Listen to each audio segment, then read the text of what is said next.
Muy buenas noches, bienvenidos a todos a este directo especial de la Feria de San Isidro. Analizaremos los 3 primeros festejos y de paso responderé algunos comentarios en Facebook que no he tenido tiempo de responder. Vamos a empezar con la primera corrida. La primera de la Feria de San Isidro en 2026, en la Plaza de los Eventos, estuvo marcada por una corrida de Núñez del Cubillo, que para mi gusto tenían algunos escasa presentación y falta de remate. Para los matadores Alejandro Talavante, Juan Ortega y Tristán Barroso. El primero de la tarde fue serio y bien armado, salió distraído de chiqueros, aunque pronto dejó entrever la calidad de sus embestidas en el capote de Tristán Barroso. Lo recibió con unos lances templados, intentando fijarlo en los buenos. Durante el tercio de varas, el animal empujó metiendo los riñones en el peto, recibiendo un puyazo señalando en la parte alta del morrillo.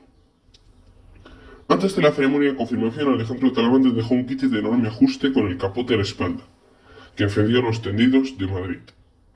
Ya en la muleta, Barroso comenzó de rodillas en los medios, ligando una tanda profunda y asentada. El toro humilló con clase y repitió con ritmo, permitiendo una labor basada en el temple y la suavidad. Administró bien las distancias, llevando al toro cosido al engaño sin brusquedades, aunque cerró la obra recurriendo a bernardinas más eficientes. La faena tuvo un empaque y un aroma clásico, pero la espada lo emborronó todo. Necesitó varios intentos con el acero y el escabello antes de escuchar una ovación muy tibia. El segundo, un castaño más fino de churas y con una falta de remate y una estampa muy anovillada, pasó sin entrega por el capote de Talavante. En varas apenas se empleó, recibiendo puyazos colocados de manera trasera. El tercio de banderillas transcurrió sin brillante, y el toro dejó entrever una escasa transmisión. Talavante inició la faena flexionando la pierna y llevándolo hacia los medios, con su estética tan personal. Sin embargo, el de Cubillo soltaba la cara al final de cada muletazo, destruyendo el conjunto.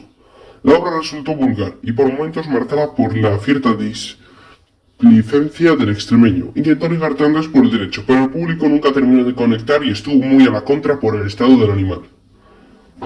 Abrevió y dejó una estocada eficaz. El tercero sí que fue refido entre podestas debido a su escasa fortaleza y visibles problemas de movilidad de los cuartos traseros. En el tendido 7 ondeaban pañuelos verdes pidiendo la devolución del astado, algo que el presidente no concedió. Juan Ortega trató de sujetarlo con verónicas suaves, cediendo incluso más terreno hacia atrás, mientras el animal evidenciaba falta de raza y hasta problemas de visión al golpearse fuertemente contra las tablas, lo cual avivó la petición de su devolución. Ya en varas apenas fue castigado, y en la muleta el toro terminó echándose sobre el albero, dejando una imagen muy impropia para una plaza de alta categoría como Madrid. Ortega quiso dejar detalles de gran sabor y de espaciosidad, pero todo quedó inevitablemente condicionado por la invalidez de su animal y el ambiente de una protesta constante. El cuarto, más largo y armónico, salió sin terminar de emplearse por el capote, aunque pronto dejó entrever mejores condiciones. Cumplió regular en el caballo, con 2 puyazos bien colocados en su sitio, pero de poco castigo, casi como picotazos. Así llegó a la muleta de Talavante con una calidad extraordinaria. El extremeño comenzó por alto, sometiéndolo con suavidad y llevándolo muy toreado desde el inicio. A partir de allí se construyó una gran obra de la tarde para mi gusto. Ganador acudía humillado y con ritmo sostenido, girando casi en redondo alrededor del extremeño, que compuso la figura con gracia y temple. Con la izquierda llegaron naturales largos y profundos, mientras la plaza rompía en olés profundos. La tanda final con la derecha terminó de poner a las ventas en pie. Mató de una estocada entera y fulminante, que hizo rodar al toro sin puntilla. Las 2 orejas fueron incontestables. Desde mi punto de vista, sin embargo, la vuelta al ruedo del toro resultó demasiado excesiva, pues no vimos la pelea en varas realmente, ni recibió un castigo suficiente para medir su bravura. El quinto, un jabonero muy abierto de pitones y con falta de remate, salió alegre desde los chiqueros. Ortega lo llevó a los medios con bellos flexionados y capotazos cadenciosos. Cumplió en el caballo metiendo la cara en el peto, y llegó a la muleta con transmisión y codicia. Ortega inició doblándose por bajo, con enorme torilla, dejando muletazos de cartel antiguo. Sin embargo, el toro exigía más mando y limpieza absoluta, y ahí empezaron los enganchones en los trastos y una falta de rotundidad enorme. Hubo momentos de enorme estética, pero la faena nunca terminó de romper. Juan Ortega mató tras dos intentos de espada y el toro fue despedido con una gran ovación en el arrastre. El sexto toro cerró el festejo con emoción y tensión. Muy ofensivo por delante, fue mal picado, recibiendo dos puyazos traseros, del que salió suelto en el segundo encuentro, algo poco habitual en el resto de la corrida. Después desarrolló una embestida encastada y exigente.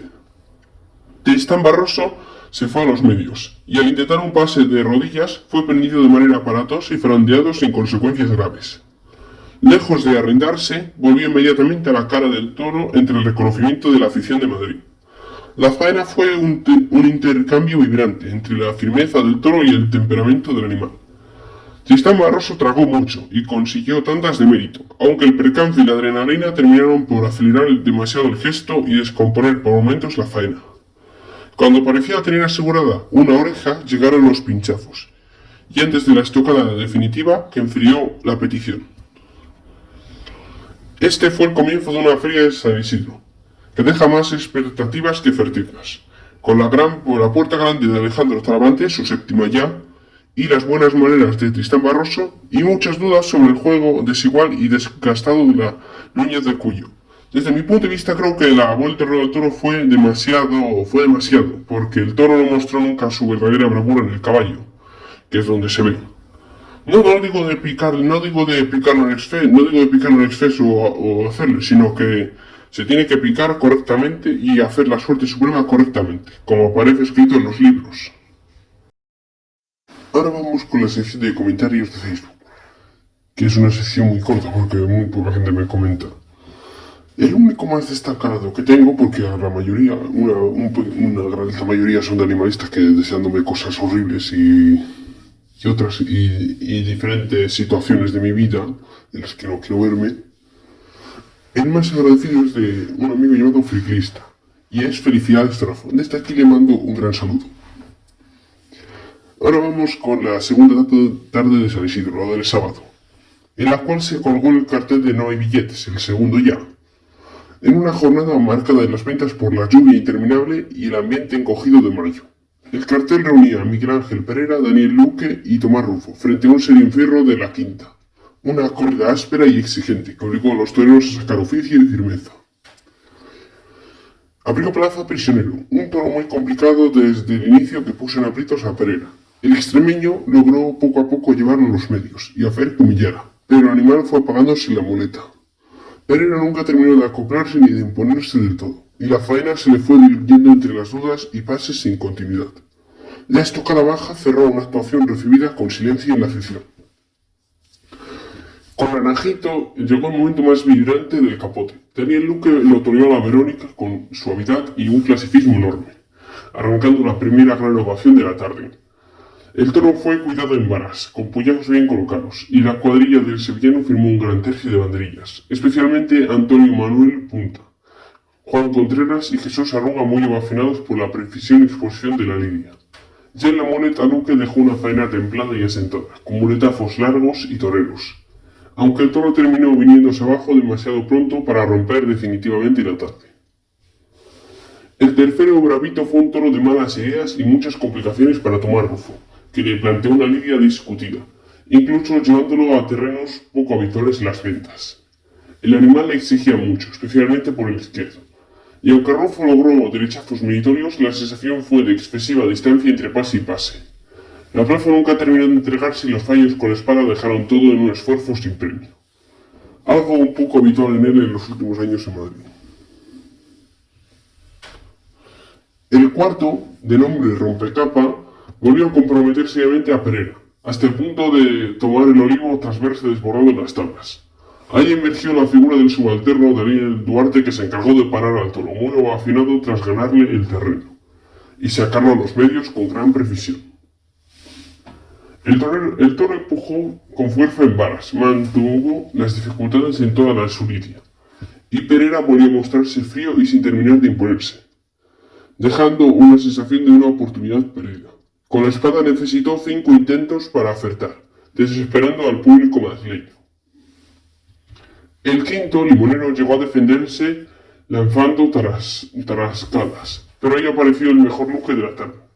El sevillano decidió plantearle una faena en los medios y someter una embestida sin un paso atrás, y poco a poco ir dominando un toro hasta arrancar de tandas de gran mérito y teoría, en una labor más poderosa y maciza del festejo.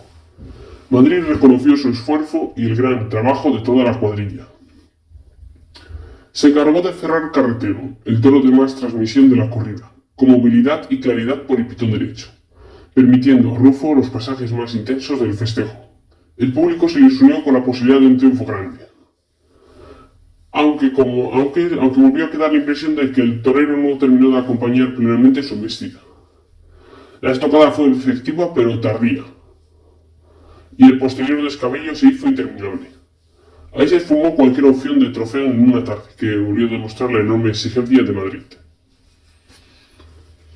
Yo creo que en esta tarde estuvo mejor Daniel Luque, ya que yo le vi más centrado que a Miguel Ángel Pereira y Tomás Rufo. Tomás Rufo estuvo bastante bien, pero desde mi punto de vista llevo ya viéndolo desde el 2025 y siempre Madrid acaba arruinándolo todo con la espada, como aquel gran toro de Victoriano del Río que le pudo cortar hasta las 2 orejas si no hubiera fallado por lo menos en 4 ocasiones, con la espada. La tercera de la Buena de San Isidro dejó una tarde de contrastes, marcada por la seriedad del encierro de Conde de Mayalde y la aparición de 2 sobreros de Fermín Márquez muy bien presentados, que terminaron condicionando el festejo. El primero de la tarde de Conde de Mayalde, un toro serio y bien armado, apenas aguantó en pie durante el tercio de banderillas, y ya había mostrado falta de fuerza en los primeros compases y terminó derrumbándose de forma aparatosa al salir del segundo par el banderillero, motivo por el cual fue devuelto en los corrales entre las protestas. En este primer episodio la presidencia fue muy cuestionada por algunos por haber demorado en exceso el cambio de animal. En su lugar salió un finqueño de Bórquez, muy musculado y con cuajo, que vistió con mejor son. David Galván lo recibió con un capote templado, dibujando delantales muy toreros, mientras el viento molestaba desde el inicio. En varas el animal se dejó pegar, tomando los puyazos con relativa entrega y empujando con fijeza en el peto. En banderillas mantuvo la seriedad y llegó al último tercio con una embestida exigente, de esas que pedían mando y colocación.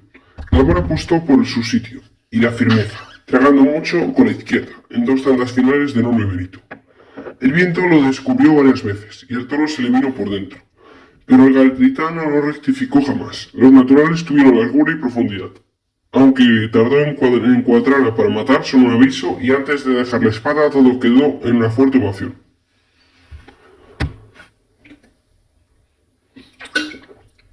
El segundo, ya largo de fino de churas, metió bien la cara en el capote de Román, pese a salir distraído. El caballo se empleó con bravura, empujando con los riñones en un puyazo bien señalado hacia arriba. Román inició de rodillas, en los medios, y trató de darle su distancia y tiempo, buscando que el toro rompiera hacia adelante. Sin embargo, el viento descompuso continuamente la faena y el valenciano nunca encontró un terreno exacto. Cuando intentó buscar el abrigo de las tablas, el toro ya había perdido fuelle y falló con la espada, además de escuchar un aviso. Se trató claramente de un estado muy acarenciado que mostró refugiándose en tablas y obligando a resolver al límite. El tercero de la tarde, amplio y cornidelantero, repitió con nobleza y medida en el capote de Gonzalo Caballero. Este cumplió en varas sin exceso y dejó un momento dramático cuando prendió a David Galván durante un quite por chicuelinas, llevándolo a la enfermería, inconsciente. Con la muleta Gonzalo cuidó mucho las distancias y la colocación, citando de frente y llevando al toro cosido al engaño, en el primer muletazo. Pero el ligazón nunca terminó de aparecer, y tampoco estuvo certero con la espada, y el conjunto quedó silenciado. Destacó no obstante por su voluntad, en una faena de destellos sueltos más que de conjunto, aunque sin redondear por completo su labor.